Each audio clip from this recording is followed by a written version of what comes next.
Yeah. Great. Okay. All right. We ought to get started. I always have preliminaries. We usually dedicate our learning uh, to the welfare of the soldiers, who continue to be in danger in Eretz Yisrael, and unfortunately continue to get wounded and some killed. So there should be some sort of segula for them. Uh, and with that, why don't you take it away, Rabbi Linzer? Thank you.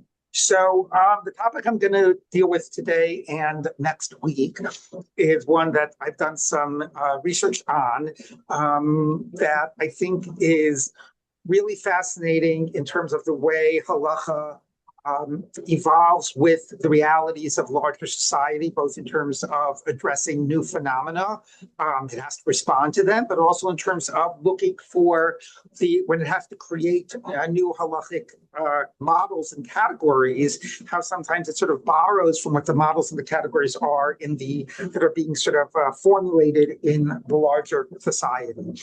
And that is the topic of copyright and intellectual property. And what does halacha have to say about this?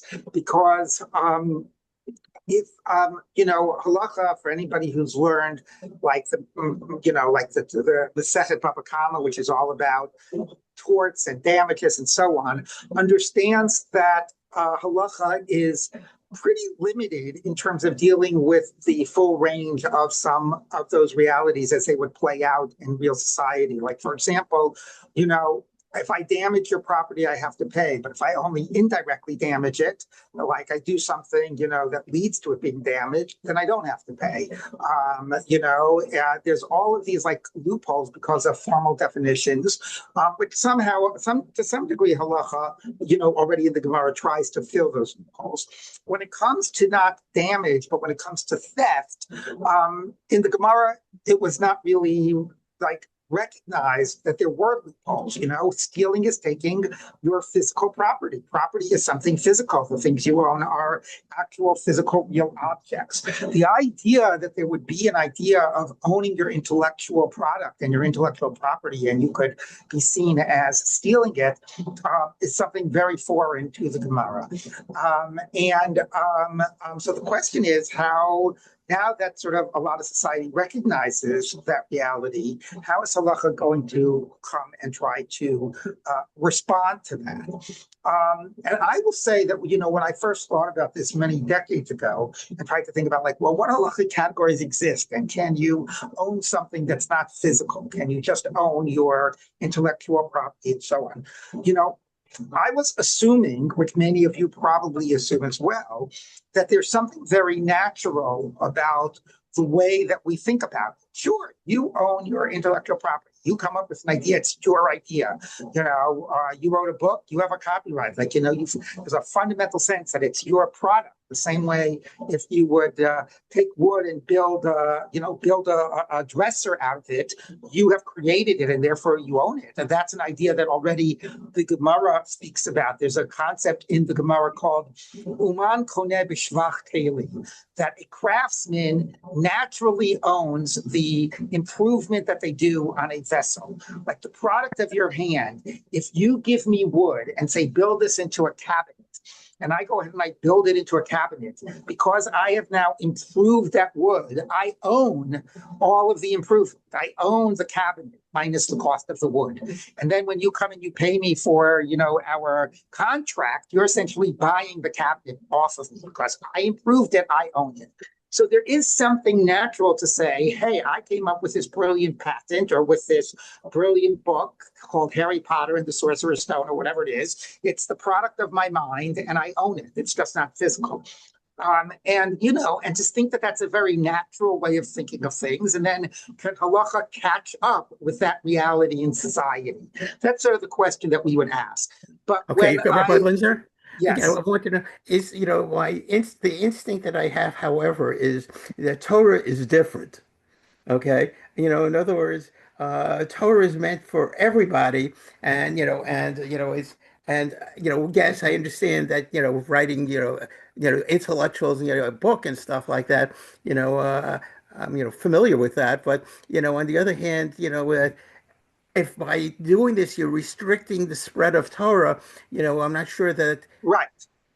Okay, so that's a very good point, which is that maybe there's one thing about talking about if I make an invention or I write Harry Potter, but if I come up with Chidushei Torah, there's a fundamental principle that the idea is that Torah should be for everybody and Torah should be given out freely. Okay, so maybe we will carve an exception when we're talking about like Torah product, Torah Chidushim, Torah teaching. But talking about in the more sort of non-Torah world, Halakhah still has to catch up with the fact that I just, wrote this book called Harry Potter. I just invented the printing press. Shouldn't Halakhah give me some rights to it? But you're right, Torah, if what I come up with is Torah, that might be a carved out exception. So that's the question. And as I said, I would naturally think, well, of course that makes sense. And okay, they didn't have this reality of intellectual property, or like it was not a thing in the time of the Gemara, and it's a new phenomenon, and we have to figure out how we're going to catch up to it. Something similar might be about how we think about corporations. Torah knows about I as an individual can own something. Bert and I can go into partnership and we can own something. We still own it as two individuals. Each of us have half ownership. But an idea of a corporation, of an abstract entity that owns something, that's sort of like, on one hand, the intellectual property is that the property is abstract. By a corporation, the entity, the owner is abstract, right? And has Halakhah caught up with the idea of a corporation is another example. Anyway, so this is how I would sort of like naturally thought about this. When I started researching it, though, I realized I came across a book, and it's like everything I'm going to share with you is basically based on this book. It's a great book. It's called From Maimonides to Microsoft, and it is a history of the development in Halakhah of the idea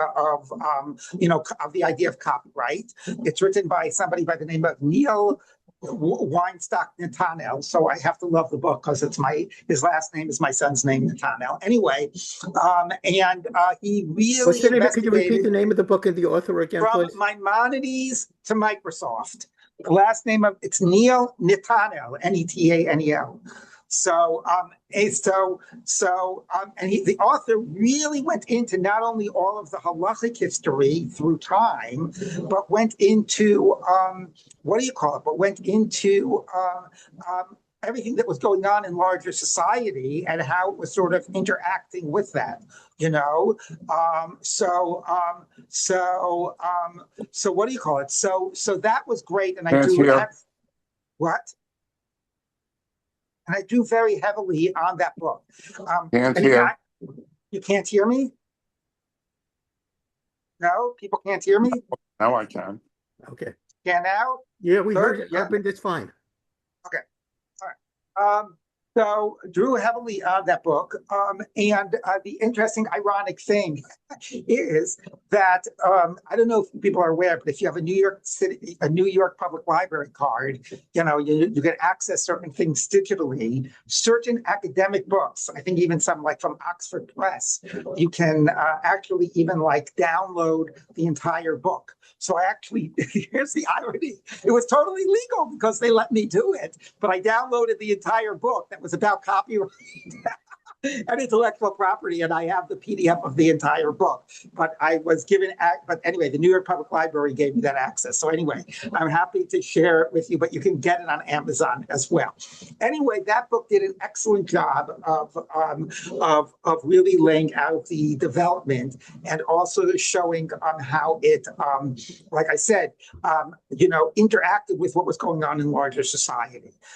And what we will see is that it did not start with this idea that everybody all of a sudden woke up and say, hey, we have this thing called intellectual property. How do we treat this as a type of a property? It actually, it started with the printing press and with the sort of, rights to publish a book. And all of the legal structures that existed were all done as a way of sort of weighing what's in the best interest of society. Do you want to like protect authors and protect people that come up with inventions because that encourages innovation and encourages people to invest the money? And on the other hand, you want to sort of, do you want to give them an absolute ownership, or do you want to, make it for a certain period of time? And it's all really, it's not like this natural right, of you own your intellectual property. It's very much about sort of weighing societal needs. And it didn't even start with the concept of property. The way it started was with actually what I would call is printing licenses or printing bans. That when the printing press was invented, the government or the church, depending on where you lived in Europe, basically wanted to control who had the rights to print, either because they were concerned about heresy or sedition and so on, but also just because it was a privilege, and if you wanted to have this privilege, you gave money to the government or something and you got this privilege, and you as the publisher were given this right to print. Sort of like when before the days of Lyft and Uber, if you wanted to run a cab, you had to buy a medallion. Okay, so it did not start with an idea of intellectual property. It started with an idea of who is given a privilege to print. And the way the parallel played out in Halakhah was the initial halachic response to this is like, I'm a publisher and I basically have invested, tens of thousands or hundreds of thousands of dollars to bring this new book out to print. We're soon after the age of the printing press, and you come along and you don't invest any effort, and you just buy a copy of my book and then run off a cheap version of it at a tenth of the cost, and and I lose all of my investment. So how are we going? But we want quality books to come to print. So how are we going to protect me, the publisher, and allow that I should make the decision of investing all of this money, and protect my interests? So again, in the secular government, it was that I had a license to do it. In Halakhah, it was a ban. We put under cherem people that will come and try to swoop in and print when I'm the one that has invested. And the initial, we will look at sources in a minute, but this is important just to frame this. The initial person that was being protected was not the author. The initial person being protected was the publisher. Sometimes the author and the publisher sort of were in partnership. But the assumption sort of was the author just wants his book to get out there. The publisher is the one that is buying the printing press, setting the type, reviewing the manuscript. The publisher is the one that is investing real, serious cash, and it is the publisher that needs to be protected. Did I say investor? I meant publisher. So anyway, that is some of the background to this. And now I will bring up the, what do you call it? The actual sources. One second here. Let me do this, that we're going to look at. And I sent Bert a copy of the source sheet if anybody wants to, what do you call it? Linzer, are you going to talk also about artificial intelligence? No, that completely not. That was not at all what I am planning on talking about. That's a big issue. That is a big issue, but some other time. Okay. All right. So here we go. Halakhah has not even begun to catch up to this. So anyway, to artificial intelligence. Okay. All right. So everybody can see this. I don't know how to make this full screen, but is this big enough? Can I make it a little bigger? Make it a little bigger. It's close to full screen. Okay, perfect. All right, so let's take a look here. This is from Wikipedia, the history of copyright. Okay, the origin of copyright law in most European countries, churches and governments to regulate and control the output of printers. Before the invention, printing press could only be physically by highly laborious and error-prone process of manual copying of scribes. Take a look at this chart here at the edge, okay? This is a logarithmic chart, all right? So the orange is manuscript. So by the 15th century, this was the output of manuscripts in the 15th century was a little under 10 million. Okay, and when the printing press just came out, it was about equal. By the 16th century, the number of books printed was 100 million. And by the 17th century, it was getting close to being a billion. Okay, right, it's like multiplying by a factor of 10 each century once the printing press comes out. All right, so anyway, just gives you a sense of how, I mean, I'm sure you don't need to see the chart to realize how completely transformative the printing press was in terms of all of this.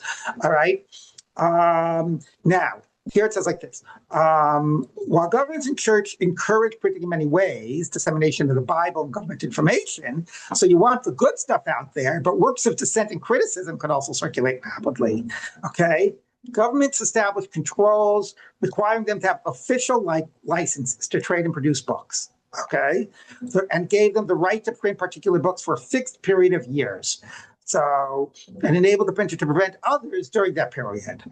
Okay, and because these were given by the governments, they could only grant rights in the state that granted them. Okay, but they did usually, because then what's going to stop me, who I live in a neighboring state, from stealing your book and making copies of it, here? That would be an issue. Okay, and then it sort of speaks about this first happened in the 15th century.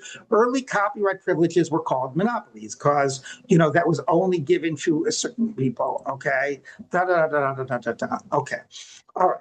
That's in terms of copyright. All right. So that starts with the printing press, and it starts as basically a license to the printer to publish books. Okay. Intellectual property, okay, intangible, etc. It was not until the late 20th century that intellectual property became commonplace in most world's legal system. All right. So what I always assumed was like a natural right. It's your idea, you own it. That was not recognized as a legal right until the late 20th century. Okay. The main purpose is to encourage creation of a wide variety of goods. All right. So therefore, it gives them the right to that for a limited period of time, because you want to balance encouraging innovation with the betterment of society. So if people own it in perpetuity, then, that's going to limit society's ability to benefit from it. Okay, so it's all about a balancing act. Okay, the intangible nature presents difficulties when compared with traditional property like lands or goods.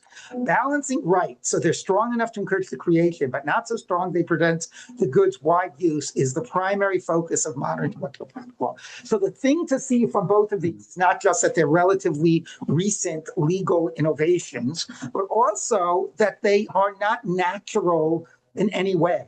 That they are, how is we as the government going to figure out the right sets of laws or ownership, or how do we define property, how do we define rights in order to be the best for society and to balance our various competing sort of needs. Okay, so that's the background. So the first rabbinic foray into this was with a book from Ktav Dat by Eliyahu Bachor, which actually was sort of a grammar book, okay? And I mean, he was also Talmud Chacham, and he came out with a grammar book, and he basically, worked with his publisher to get it printed. And then, if I'm remembering correctly, like a previous work that he had published, somebody else ripped it off after he published it, and he wanted to forestall that here. So he turned to the rabbis of Rome, because printing was being done in Venice, to get them to protect himself before his book came out. Him and the publisher, in terms of, and get a rabbinic ruling about this. All right. It's interesting why they needed rabbinic rulings and why the court systems, the non-Jewish court systems were not enough to protect it. But, you would have somebody, this won't surprise you, who's running this little, like illegal printing press in their basement, and printing off these cheap copies, and the government isn't going to bother to run after him. It affects a tiny little percentage of the population, amongst the Jews, but it's hurting here the Jewish author. And if somebody can get a rabbi to paskin that it's usher, it happens nowadays. When you used to buy software, we'll get to what things say nowadays, but when you used to buy art scroll books or Torah software, they would sort of tell you all the reasons that rabbis say that it's usher to copy it, right? Well, why isn't it just enough that it's the law of the government says it's usher to copy it? Because people violate copyright laws all the time. So some people, it's important to have a rabbinic ruling if to get them to comply, rather than it just being a question of what the government says is legal. Anyway, he turned to the rabbis of Rome, and this is their response. So it's a little hard to read because this is like the original. I don't know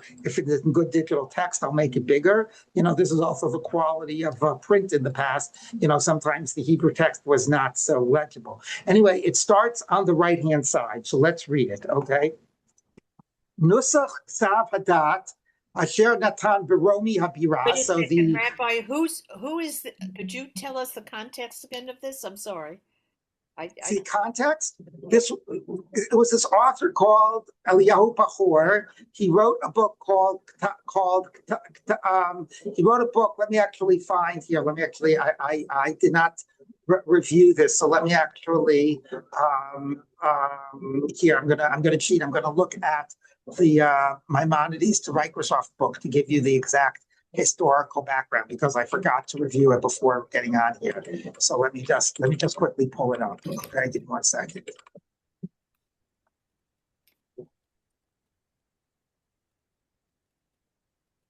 Usually the way this book works, is that he what do you call it? He first he gives you the secular background in one chapter, and then the Torah reality, like case that parallel did in the next chapter.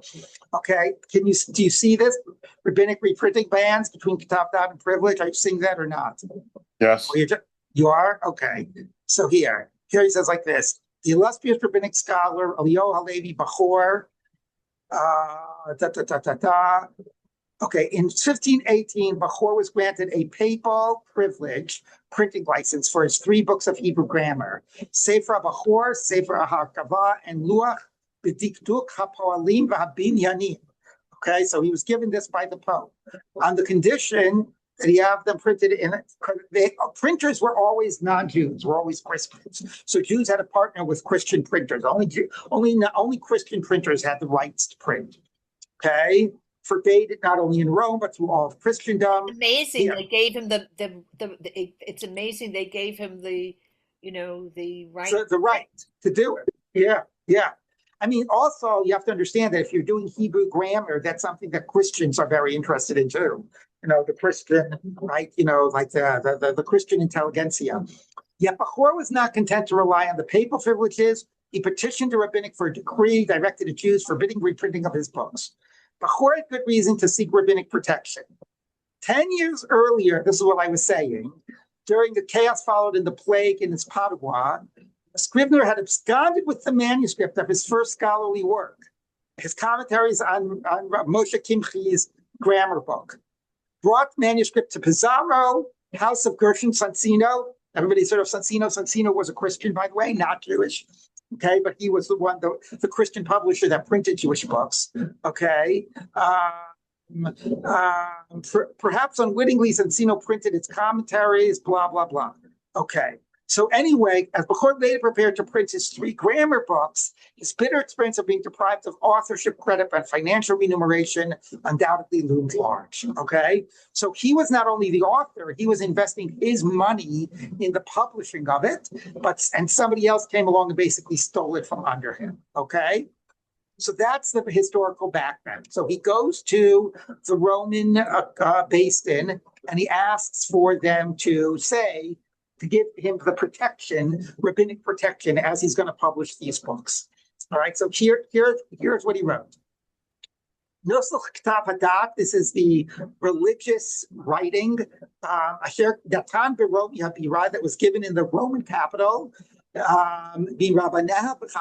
from its rabbis and sages, asher gazru, that they decreed, I'm sorry if it's a little hard to read, and they made a cherem, they made a ban. They put under cherem, under like excommunication.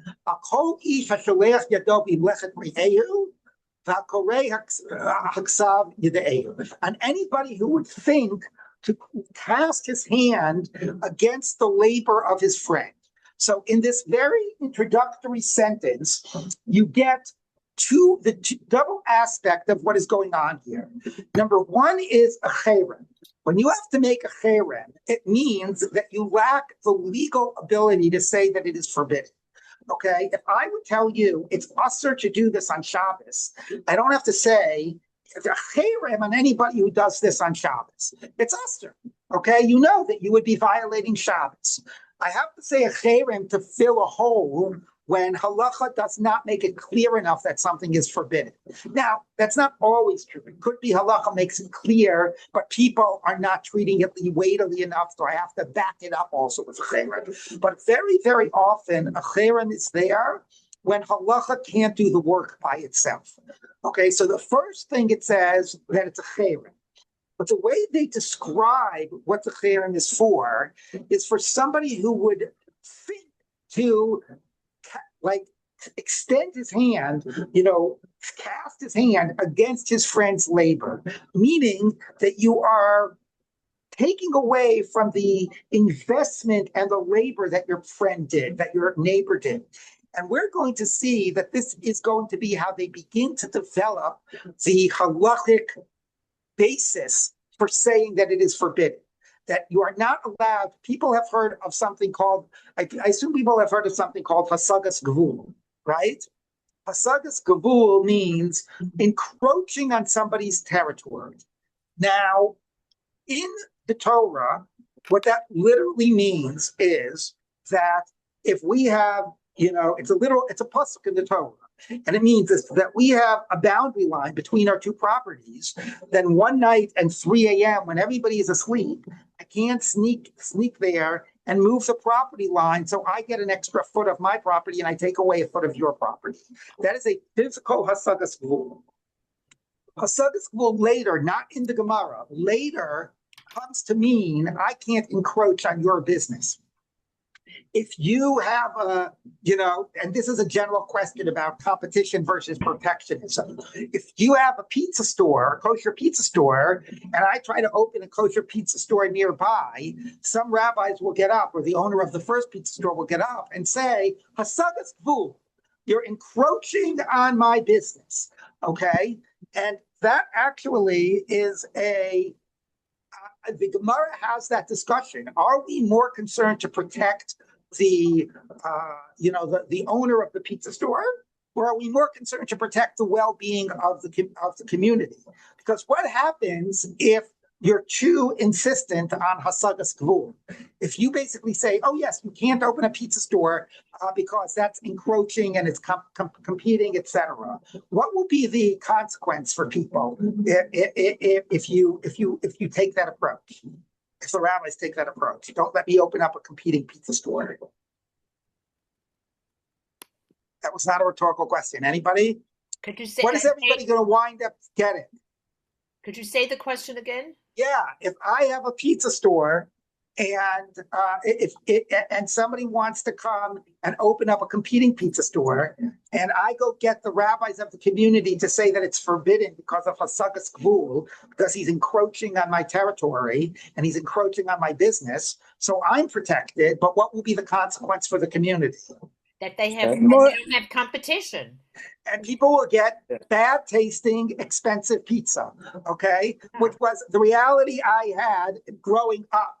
Anytime anybody wanted to open up another restaurant of the same genre, it was always, the rabbis always said it was forbidden because of hasagas gvul. So I grew up in a community where we had bad expensive restaurants, okay? So so there's always the balance between protecting the producer and protecting the well-being of the community that you get from some good competition, okay? But and in general, halacha really weighs much more in favor of the consumer. than it does than in favor of the producer. Even though, as I said, you will have people yelling kasagas gavul, that is not the true weight of halacha. The true weight of halacha is to protect the interests of the consumer. Okay, but there still are questions about when is what you are doing unfair competition to me, that you're taking advantage of my investment, of my efforts, et cetera, et cetera. Okay. So, and that is what this begins to develop, that idea. Is it prohibited because somebody made this big capital investment, their efforts, and somebody else is swooping in and taking advantage of it? And can we say that that is forbidden halachically because of a concept of what here is being phrased as sholeach yad b'mlechet re'ehu, casting your hand against your friend's efforts? Okay, is that unfair because you are stealing essentially his efforts or encroaching on his investment? So that's going to be the two ways that the initial attempt to develop this. One is, it's usher because it's a chayre. We're going to put you in excommunication and going to ban it, and so on. And the other is, here's the reason it's forbidden: developing a halachic idea that you're stealing the investment of this person. Okay, and both of them are mutually supported, because if the rabbis were just to say a chayre without giving it any halachic basis, any anchoring in a Torah concept, then it wouldn't have the same weight. It would just be purely an issue of rabbinic power, and so by giving it, anchoring it in a ethical or a legal concept, it gives strength to the cherem. The cherem gives strength to the halachic concept, because the halachic concept is a little weak, as we're going to see. It doesn't really do the work. And because the halachic concept itself isn't strong enough to do the work, it needs the backing of the chayre. All right. So that's the basic first foray, and I'll read a little bit about that. But I've been doing a lot of talking. Is everything clear until this moment? Are there any questions before I read a little bit more? I don't understand. I understand the second thing about having emphasis and priority on the community, that you want to protect the community. I don't understand. Right. The chayrim is actually an osur, an additional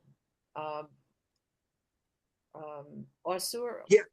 So chayrim is basically like, have you heard about chayrim Rabbeinu Gershom, the ban of Rabbeinu Gershom? When Rabbeinu Gershom said in the 10th century that it's forbidden for Ashkenazi men to marry two wives, even though halacha permits it. Okay, or it's forbidden to divorce your wife against her will, even though halacha permits it. So what's going to happen if I go ahead and I marry two wives? Will I have violated a halacha? No.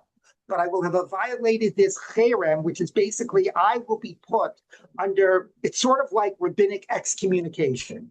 Okay, so that's what a cherem is. There are different degrees of excommunication, but that's essentially what it is. So I will be subject. Who established? So that's always the question. When you had a person or a beis din that was recognized as the authority of the community, they could make the cherem. Okay, what you happen when you have a decentralized rabbinic authority is, let's say I get together with two of my pals and we decide to make a cherem, right?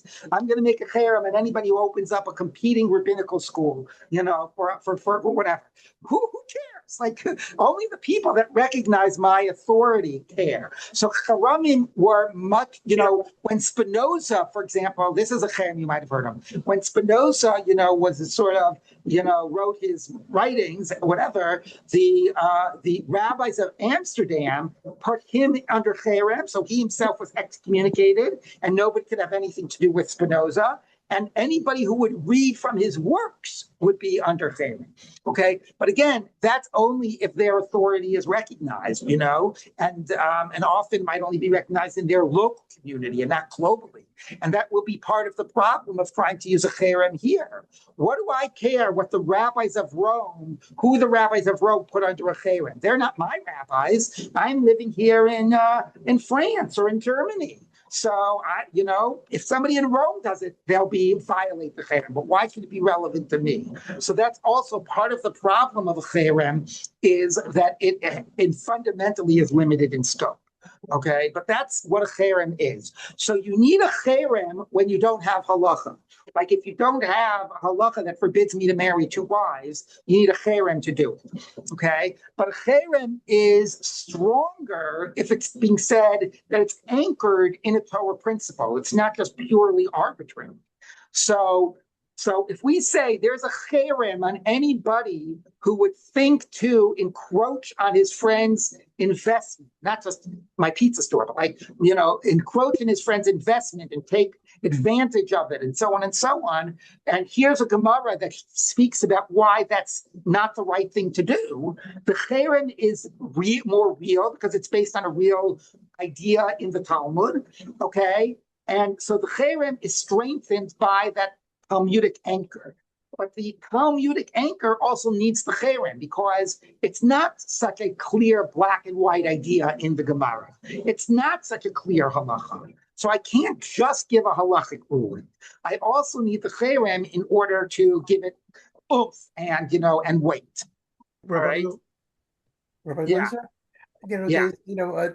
does Hamar other there's the concept I thought of as well as Dine de Malchusei Dine, that you're supposed Right. to list all of the laws of the land, and I don't know under circumstances that applies, but would this apply here in terms of the copyright law?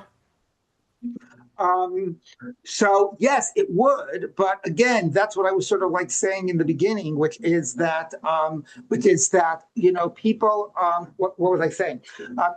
He applied for a rabbinic ban because this might shock you, Bert, but Jews have not, even firm Jews, have not always followed the government rules. Okay, so and sometimes they pay more attention to something that the rabbis say with halach and cherem than they do with the malchusa. So yes, you could always make reference to Dina de Malchusa, but people will pay more attention to it if it's halacha from Jews often, sadly, and B, if you think that it's the right thing, you want to be able to show why halacha also says that it's the right thing, and not just totally relies on the non-Jews.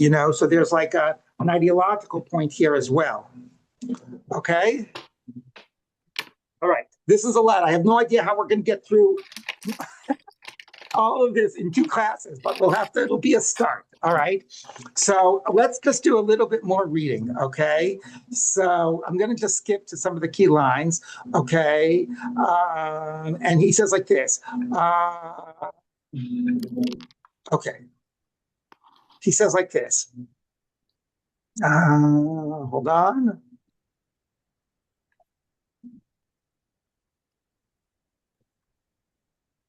Okay, so I'm going to start where it says V'ya'an.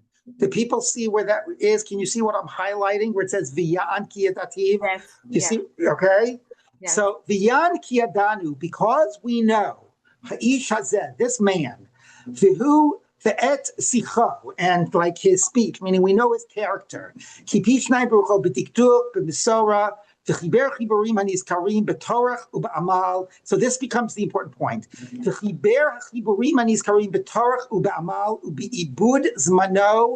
Okay, Zmano. He wrote these works with effort and labor and enormous investment in time.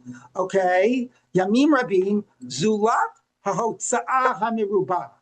Okay, in addition to the enormous financial investment, Asher Na'aseh Halakhah, that was invested in this, Al Yad Ha'achim Hani'imim Yitzchak V'Yom Tov Yaakov, B'nei Avigdor Halevi. So that is the publisher, okay? So again, this is not about a fundamental property right. It's about protecting people's investments. So the author invested enormous amount of effort to come out with this grammar book. And the publishers invested an enormous amount of money in order to publish it, in order to set the type and all of their investment. So it's about protecting people's investment, okay? Okay. So then he says, so that's why, so that, again, this is telling you where we're coming from. We're coming from a perspective that we have to protect people's investments. Okay, and we don't want somebody to come and rip them off. All right. Now, perhaps there is some evil person, okay, that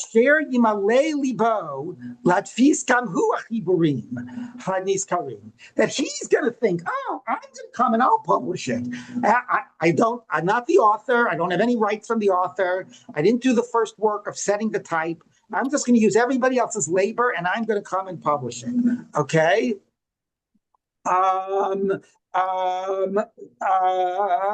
Okay. The Nim says Rabbi and that will lead to the fact that these people, the authors and the publishers, who had so much alacrity and they, invested so much, they're going to come out empty-handed. That's completely unfair. Somebody's going to come and essentially steal their efforts. Okay, so that's what's motivating us. Okay, Lachain.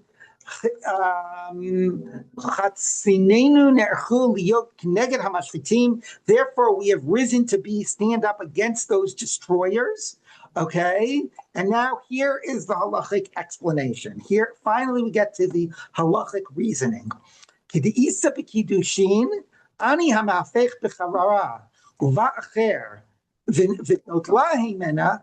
If some poor person is in the process of trying to pick up an item that is unowned, right? He sees some money that was left in the street, and he's running to get that money. And it's totally first come, first serve. And somebody else sees him running and looks and sees the money and swoops in and takes the money before he can. Nikra Rasha. That person is called evil. Okay? So number one, you're evil if you try to steal an opportunity that somebody else was in the process of pursuing. Now, I want to pause for a moment and say that, that even though, okay, that's true, but it's also a case there where it's not saying that it's forbidden. When the Gemara says, oh, you're evil if you do this, well, nobody wants to be called evil. But it also means that you technically have not violated any halacha. So even by quoting this, we have not really made it clear that it's halachically forbidden. Okay, it's also not exactly parallel. All right, now we get to the more relevant thing. Amrin and Perik Lo Yachpor, and we say in the Gemara in Lo Yachpor, which is Gemara in Baba Basra, Marchikin et hadag kemalei ritzat hadag mishum the yored lumanut chavero. So that is the key line, all right? Which basically the case in the Gemara is the following. It's if I have been going to a pond and throwing out fish food, for the last week and, encouraging the fish to gather, and I'm about to now, start fishing there, and you come along and you cast your net right in the place that I have been seeding, okay, that you're not allowed to do because you are basically stealing my investment and you have to fish more distant from where I am, okay? So that already is more comparable. That now, that says, like, I put this investment, you can't now come and take, advantage of that, okay? So, so it says like this. So, in case this person that put in this effort, okay, it's somebody who goes ahead and now takes advantage of that. It's like they're stealing from him. Okay, so basically that is the halachic basis. You've stolen an opportunity.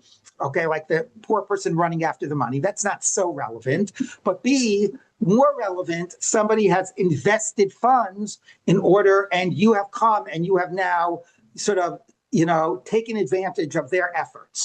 All right.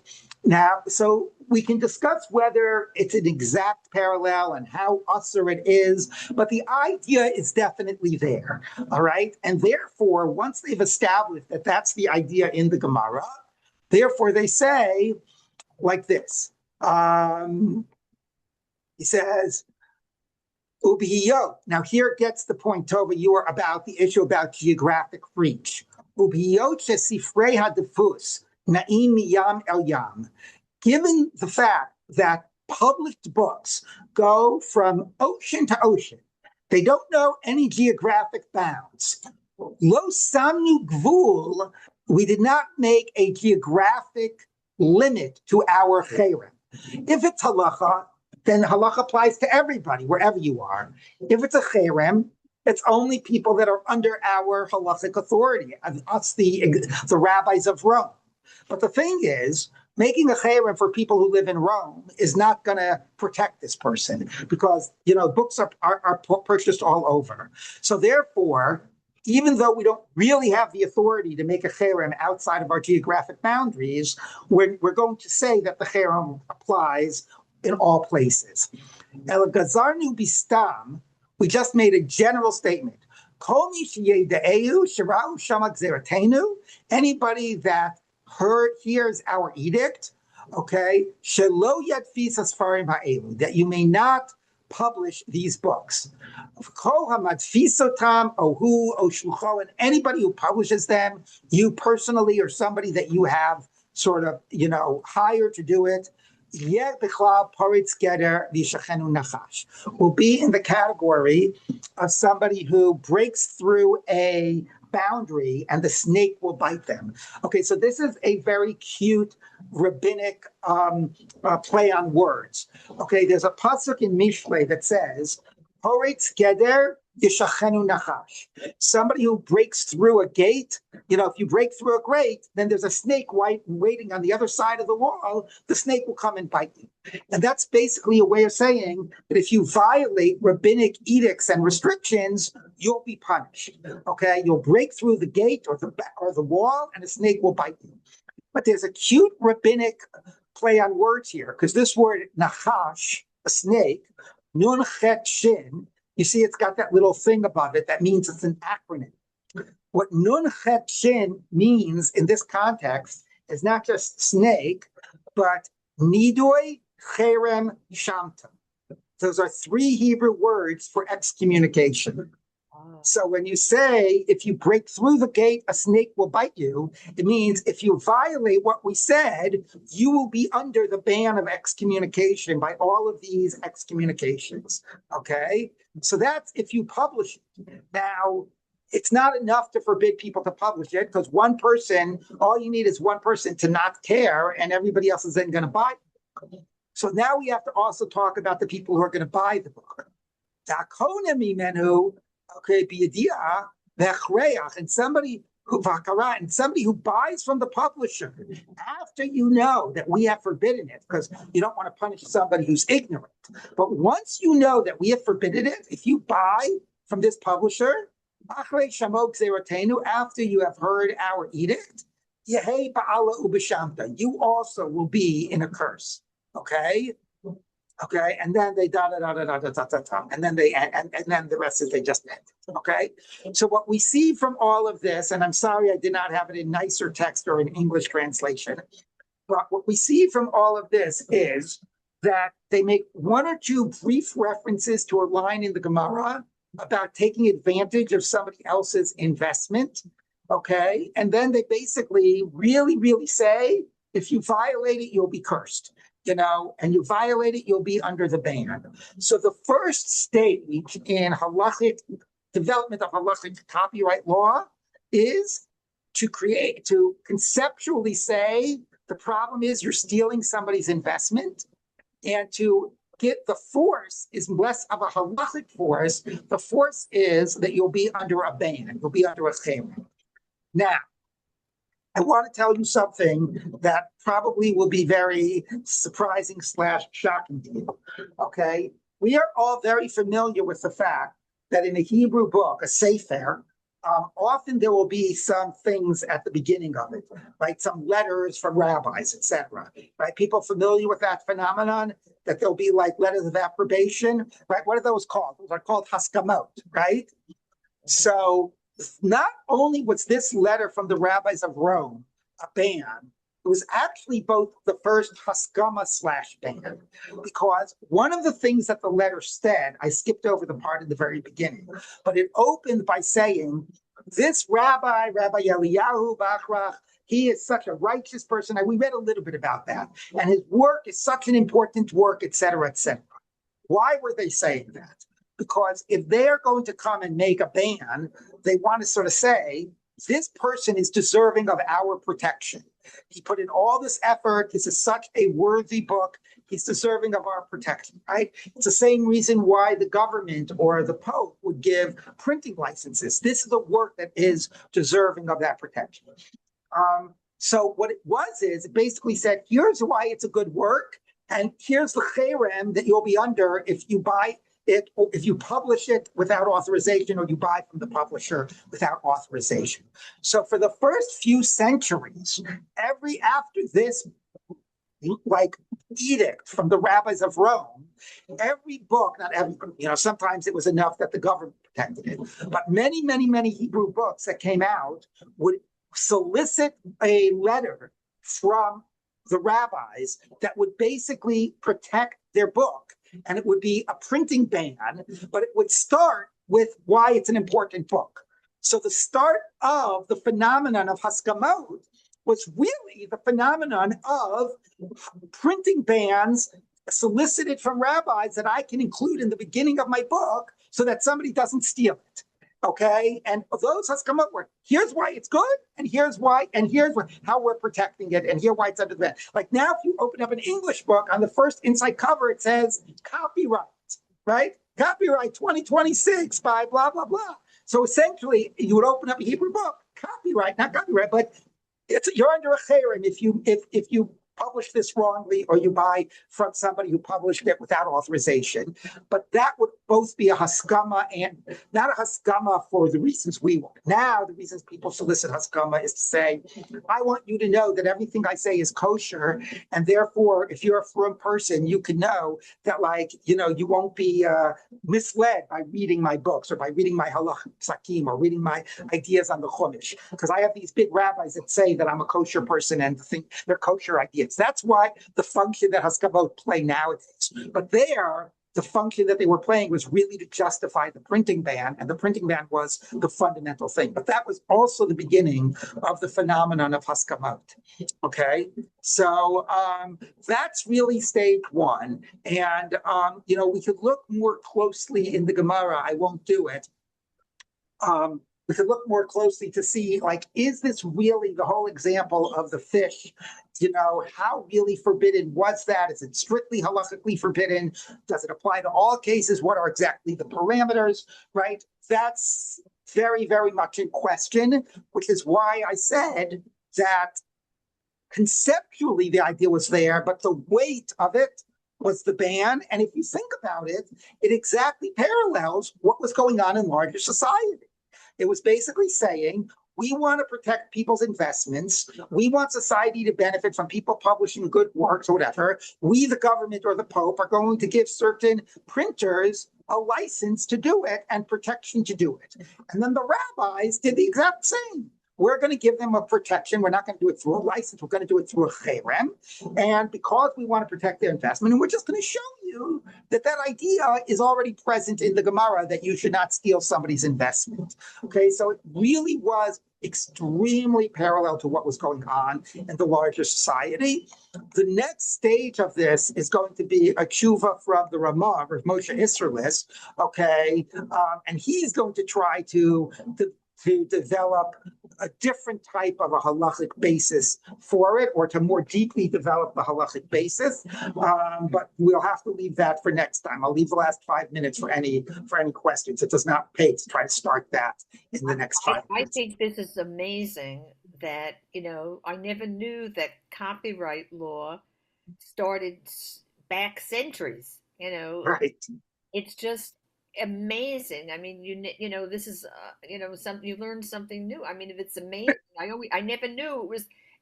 Essentially, everything is in the Torah. Everything is in the Gemara. I mean, they thought of things before Right. it's just, Well, interesting you say that because somebody could have said the exact opposite. None of this was in the Torah, and we came along and we learned from the non-Jews this idea, and we sort of found like the concepts that they were concerned about were there in the Torah, but the exact structures in a way was something that we actually learned from from the larger society as well. So I guess it depends on your perspective around that. yeah. But yeah. Yeah, I want to just make a comment as a former librarian. You're Yes. allowed to download a whole copy one copy for individual scholarly work. And that's why you were allowed to download that PDF. Okay. Unless it was, and you I'm can not, also I'm not quote, distributing it widely. right. Thank you. And if you were writing a document that's going to be published, as long as you gave credits to that section, Right, then you're allowed to quote other works. right. Thank you. Okay, any final thoughts about this or no? All right, so I think what we're going to do next time, go ahead, Carol. Oh, yeah. I remember recently we had, well, not so recently anymore, we had a restaurant in North Riverdale, and the rabbis hounded the owner until it closed, and we're left with very few choices here. Whereas Teaneck, there are so many duplicates. Right. They must have like 5 different pizza stores, and they have 10 dairy stores, and they have Chinese stores, and it's unbelievable how many restaurants they have. They Exactly. sued him out. We don't know. We don't want to do Lashon Hara. I don't want to do Lashon Hara. I don't know what happened behind it, but I do know that the owner wanted to do a Friday night meal like they do in the city where you could buy, Right. And I don't know, the VOD was against it, for whatever reason. Yeah. I mean, look, this is like I said, the reality I grew up with. And if you want, we could do something separate from this, which is not about intellectual property, but this idea of, competing businesses. Because as I said, the history in the Gemara and in Halakhah is very, very, very weighted in favor of the consumer. But the way it plays out in these local VODs, depending on where you live, it's very protectionist, and the consumer suffers. And the irony is, I should say, that when you have more, like if you use the Teaneck example, when you have multiple places, multiple restaurants right near one another, everybody's business increases, So, right? Because then that becomes the place to go. So actually, the people that get forced out are the people that don't have a good business model or don't have such good food, et cetera, et cetera. Well, those are the ones that should be forced out. Okay. Right, exactly. I only wish we had that competition level here. Rabbi Linzer, Lori wants to say something. I think Yes. there's also a danger the other way. If the community is too small to support 2 businesses, then having both of them might mean that they both go bankrupt because neither one is getting sufficient business. So there's right. That is true. In a community in limiting also. But right. If you have a very small community and people don't have a habit of going out and whatever, or it could just be that the community itself cannot sustain 2. And that could be, and whatever. So that's something to be considered. But I don't know how, yes, that's something, I don't know how much that has played in terms of, when the rabbis made those decisions, local rabbis, but, or maybe they thought that that's what they're doing for the benefit of the community, but it really wasn't. But that is something to consider. There's no question about it. All right. So next time, there's really 2 more. Look, there's a lot to be said about this, but there's really 2 more stages, major steps in this. One is a tshuva of the Ramah, and the other is a tshuva from what do you call it? From a much more modern period, which really tries to put out from Rav Nathanson, I think, that really tries to create this idea of it as a natural property right. Okay, whether he's able to do that halachically or not is a different question, but that's at least anyway. So hopefully we will be able to see those 2 things next time and get certainly the arc of the history of this. Okay? Thank you. All right, so until next week, everybody. Okay, be well. Bye-bye. Bye. Bye-bye. All right, so